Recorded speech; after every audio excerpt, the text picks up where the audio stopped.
Those of us that grew up in the 90s remember the complete overtaking of pop culture that the Teenage Mutant Ninja Turtles experienced. Suddenly, every kid was saying cowabunga and only wanted to eat pizza. It dices, it slices, and yet makes French fries in 3 different... Through the onslaught of Turtlemania, a ton of merchandise was made. Toys, clothes, games, and of course, movies. Let's face it, folks. We're the Fab Four of the 90s. One green, and 2 green. Yep. Yeah. The original live-action film came out in 1990 and followed with 2 sequels in quick succession. While the first film was lauded by audiences, the second film began to show some cracks in the armor of the franchise. By the time the third film hit theaters in 1993, the fad had begun to wane. The third film made nowhere near the amount that the first film had brought in during its theatrical run and had cost more to make.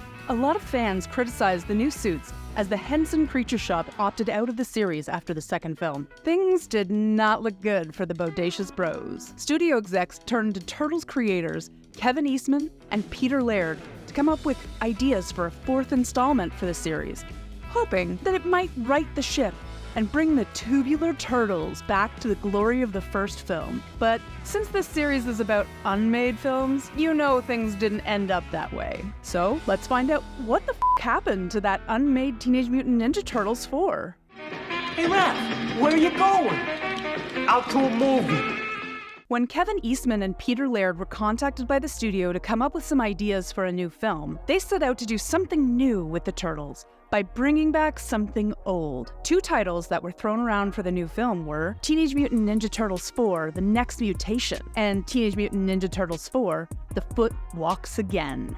Yep, the ninja group made up of unhappy teens would have been rebuilt by a resurrected Shredder. Wonder if Sam Rockwell could have returned as head thug. Go check out the East Warehouse over at Laird Island. Get your answers there. While Shredder was trying to bring back the Foot Clan, he would have run across those troublesome turtles once again. The guys, on the other hand, would have had their own issues to deal with. It turns out that the mutagen that made them into the radical dudes we know today still resides in their cells. After a while, they would all begin to undergo a secondary mutation. Each of the characters would have seen new, unique abilities and powers. Leonardo would have developed the ability to have his skin turn into an impenetrable metal skin. Think Colossus from the X-Men. This would have made him the ultimate leader, as he could charge into battle without having to worry about taking damage. Donatello would have gained a telepathic and telekinetic ability for his already super smart brain. His would have been an interesting addition, as it also came with a new disability caused by these new powers. He would have lost part of his eyesight, which would have seen him don new technological goggles to compensate. Michelangelo would have developed the ability to project a more human-like appearance onto himself. This would have let him interact with people on a regular basis. Raphael then had a power that he could transform into more of a raptor appearance. He would develop long claws on each of his fingers and toes. His teeth would have been much sharper, and his appearance would be more hulking. And the Turtles weren't the only ones with new mutations. Splinter would have gained the ability to grow into a super rat. The concept art had him looking like a big were-rat. His claws would have been longer, his jaw bigger, and just become a larger presence. This would have allowed him to participate in more battles in the films. The last we saw Shredder, he had mutated into Super Shredder, a giant, muscular version of Shredder with spikes and blades sticking out all over his body. Whatever caused this mutation may be useful against my enemies.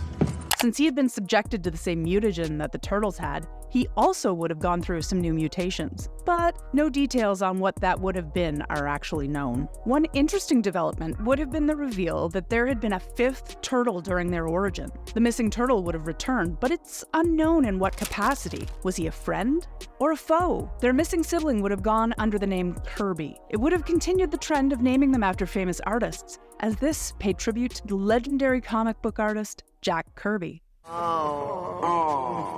One of the differences in this turtle from his brothers was that he would have had 4 fingers instead of the usual 3 that the others had on each hand. Pure speculation was that he would at first be an adversary of the Turtles, blaming them for his absence from the group as they mutated, but by the movie's end, he would probably have joined them in trying to take down Shredder once and for all. Some drawings show Casey Jones has adopted the use of some knuckle weapons that are electrified. Keeps with his street-fighting persona, but adds some extra flair to his punches. Oh boy.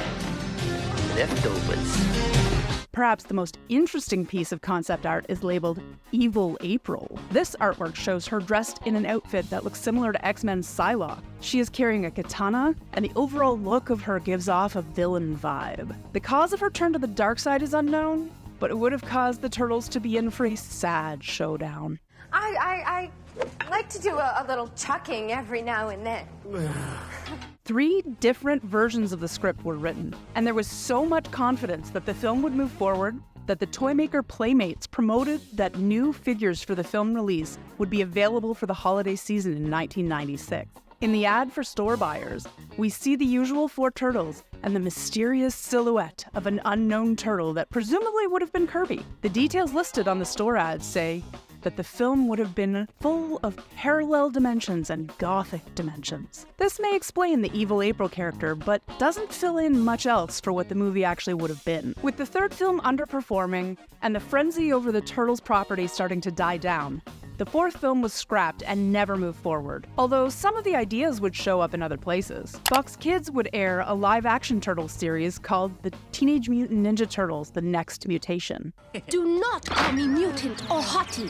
It would also introduce the idea of a 5th turtle, but change it from their brother Kirby to their sister Venus de Milo. She also was separated from the rest of the turtles during their mutagen accident, but instead was raised in Chinatown by her master Chung. He would train her as a shinobi, which is basically just a more magical version of a ninja. The show only lasted for 26 episodes, but did have a crossover with the Power Rangers at one point. Peter Laird has gone on record that he hates the addition of Venus de Milo to the Turtles family. There have been discussions that she is not to appear in any future movies or series. After the Turtles were sold to Viacom, now Paramount, she did finally return in the comic series from IDW in 2022. Her design and origin were changed to fit better into the current mythos of the Turtles. Additionally, the idea of the Turtles undergoing secondary mutations did end up making its way onto the Fred Wolf-produced cartoon series. They all ended up with a similar mutation to the Raptor Raph idea, where they grew claws, sharp teeth, and grew bigger. Raphael was bitten by a vampire and turned into a hulking monster that was dubbed Gamma Raz. He would eventually revert back to his original form. While we wouldn't get a live-action sequel, we did end up with a pseudo-sequel in 2007's TMNT. This animated feature film indicated that it took place in the same universe as the live-action films. We find that all 4 of the Turtles have given up crime fighting. Mikey performs at children's birthday parties as himself, disguised in an oversized turtle head. Donatello has started a tech support business. Leonardo has gone to Central America to continue his ninja training. And Raphael seems to just be hanging out at home. But we learn he is a masked crime fighter at night. You are so smug! You know that? You think the world revolves around you, don't you? They reform to stop a new threat that has appeared in New York City. One of the big connections to the previous films we see in Splinter's trophy room. We see on a shelf Shredder's helmet, the broken ooze canister from Part 2, and the time scepter from Part 3. They can all be seen.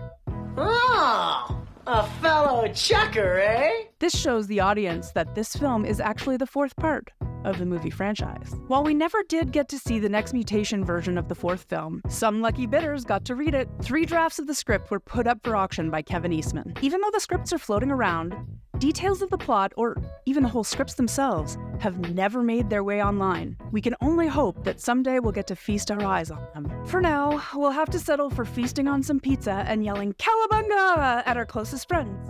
Or strangers, however you decide to roll. Cowabunga. Huh? Cowabunga!